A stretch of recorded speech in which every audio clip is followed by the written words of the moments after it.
Women's tennis has a new world number one, and it's Aryna Sabalenka. Let's get into it. We have so much to cover this week. Hi, my name is Jess, and this is the WTA Weekly Wrap Up on the QualityShot YouTube channel. Don't forget to hit like and subscribe if you love everything women's tennis, because we cover everything that's going on in the women's game every week. So just over a year after she became world number one for the first time, Aryna Sabalenka is back at world number one. So she has surpassed Iga Swiatek at the top of the rankings. She is now at 9,706, where Iga is at 9,665. I mean, we all knew it was coming. I think Sabalenka over the last couple of months has just been sensational. She's obviously won 4 titles this year and most recently won the Wuhan Open, so it is definitely well deserved. She definitely feels like the world number one player at the moment, in my opinion. However, there has been a bit of discourse online over how she became world number one, because it is the result of Iga not participating in enough 500 level events. So there was a rule change that all WTA players must participate in at least 6 500 level events each year, and if they don't participate in that many events, they do actually lose ranking points, which is what has happened to Iga here.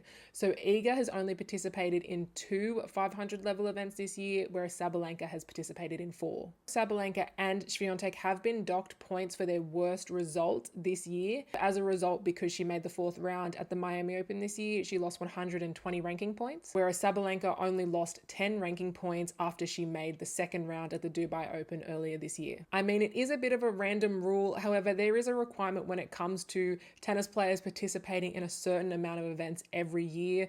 However, when it does mean someone becomes world number one as a result, people do get up in arms a little bit about it. I mean, whether you agree with the rule or not, in my opinion, Sabalenka absolutely deserves the world number one ranking after the way she's been playing lately. So it will be interesting to see how long she holds that world number one ranking for. Last time when she was world number one last year in September, she was world number one for a total of 8 weeks. So this will be her 9th week at world number one. If someone didn't become world number one, maybe we wouldn't even be talking about whether how many events in a season players are required to participate in is an issue or not. It does raise a good question though of whether players should be required to participate in a certain number of events, particularly when you consider how long the season is, especially in 2024. I mean, we also had the Olympics, which played a big factor as well. So players are fatigued and there are just so many events going on in the season. So maybe it is something that needs to be looked at. And particularly if someone becomes world number one as a result, I'm sure some people don't like that. In other tennis rankings news, after having a great week in the Ningbo Open, Daria Kasatkina is back into the top 10 at number 9. That has, however, meant that Danielle Collins has dropped out of the top 10, is at now world number 11. After making the final in the Ningbo Open, Mira Andreeva is now at world number 17, which has bumped Marta Kostyuk and Donna Vekic down. And after coming back from her injury, I mean, Karolina Muchova is having a great jump. She's now back at world number 25. So at the rate she's going to be back in the top 15, top 10 in no time. And when it comes to the WTA Finals, this week we saw the 8 players that will be competing finalized and set. So the players that will be competing in Riyadh in November are Aryna Sabalenka, Iga Swiatek, Coco Gauff, Jasmine Paolini, Elena Rybakina, Jessica Pegula, Jinwen Zhang, and Barbora Krejcikova.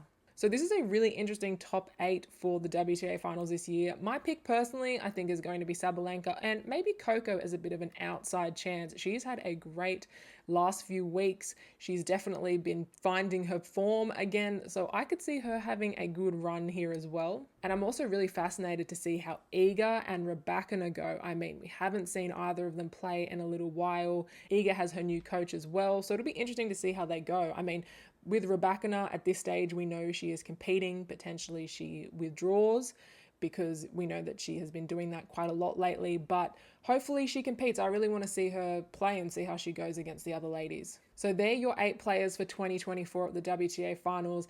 In the comments, let me know, who do you think is going to take out the title? I mean, I think a lot of people are probably favoring Aryna, but you never know. Like, all those 8 players have had a sensational 2024. So you never know. We could have an outsider come in and win, like Krejcikova or even Zhang or Pegula, but let me know who you think is going to take out the title for the WTA Finals in 2024. My pick is going to be Sabalenka, and I feel like a lot of people are going to have that pick as well, but it'll be great to see who takes out the title. And we've only got a couple of weeks before we find out who's going to take it out, because the event starts very soon in early November. So let's talk about the results for the week. So at the Ningbo Open, we saw Daria Kasatkina take out the title there. This is her second title for 2024 and her 8th career title. She managed to beat Mira Andreeva, the 17-year-old, in the final in 3 sets, which was a bit of a roller coaster of a match, I have to say. Kasatkina won the first set 6-love, with Andreeva coming back in the second set to take that 6-4. Andreeva was up 3-love in that third set. However, Kasatkina managed to fight back and won 5 games in a row to end up winning that match. And then Kasatkina managed to take that third set 6-4. I mean, it was an interesting match. There was a lot of ups and downs in it. I mean, in the end, it was great to see Kasatkina get the win. It was very sad, though, for Andreeva. She was very emotional after the loss, but Kasatkina was being a great sport and comforted her after the loss. I mean, it would have been a tough match for Andreeva to lose, considering she was up 3-love in that third set and she was in control.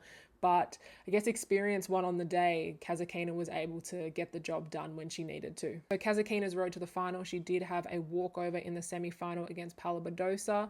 And then in the quarterfinals, she actually saved 2 match points against Yulia Putintseva in the third set tiebreak to be able to get the win there. So that was a tough battle for her to get through.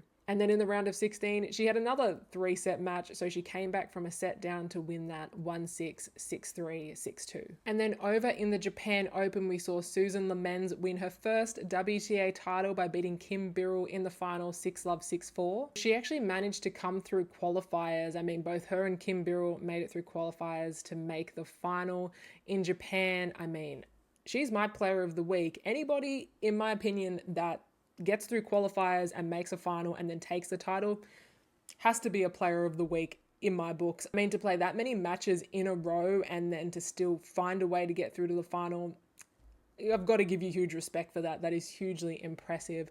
So this, as I say, is Susan's first WTA title. She had a great match in the final. She took that first set in only 21 minutes. And although Kim Birrell fought hard in that second set, Susan was able to get through that second set and get the job done in straights. So at World 125, she is only the second player this year that has won a title coming through qualifiers. With this win, she has jumped into the top 100. So before this week, she was at World 125 and now she's at World number 88. In other tennis news, we heard Iga Swiatek announce her new coach. So her coach is now going to be Wim Fizet.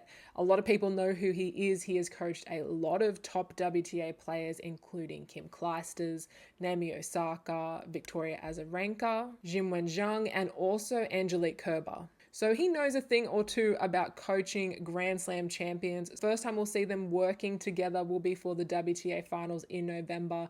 And it'll be interesting to see how that kind of goes for her. And then leading into 2025, we also got an announcement that Danielle Collins will continue to play into 2025. So you might remember earlier this year, after her loss in the second round to Iga Swiatek at the Australian Open, that the end of 2024 would be her last season on tour because she wanted to start a family.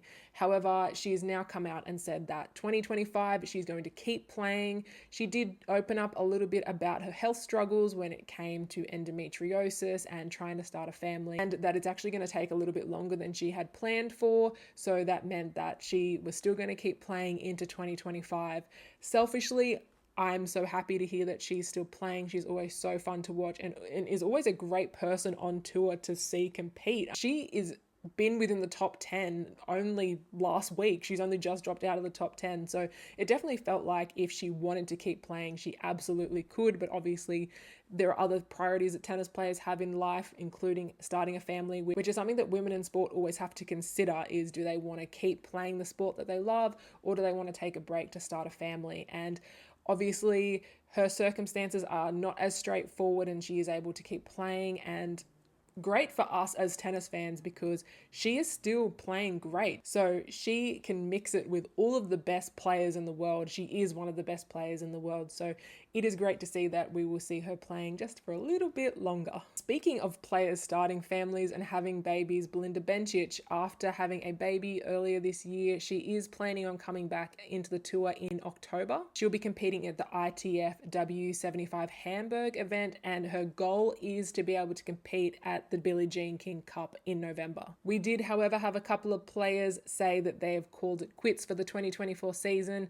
So that included Naomi Osaka. You might remember a few weeks ago at the China Open, she did sustain an injury in her match against Coco Gauff. She did withdraw from that match, and now she has called it quits for the 2024 season, citing a back issue. We also have Mira Andreeva. After her loss to Kasatkina at the Ningbo Open, she has put an end to her 2024 season as well. So that just adds to the list of players that have called it a little bit early for their season. So not only do we have Naomi and Andreeva, we also have Caroline Garcia and Ons Jabeur and a couple of other players as well. And I think it really just shows how grueling and long this season has been, particularly when you throw in the Olympics. I mean, the Olympics just made this season so much longer, and there's been so much tennis going on non-stop. So it's completely understandable why players' bodies might be fatigued, or mentally they're fatigued and they just want to take a bit of a break before they come back for the new season in 2025. Now that another week is over, we do still have a few more events going on. So we have another event in China, which is a 250 event.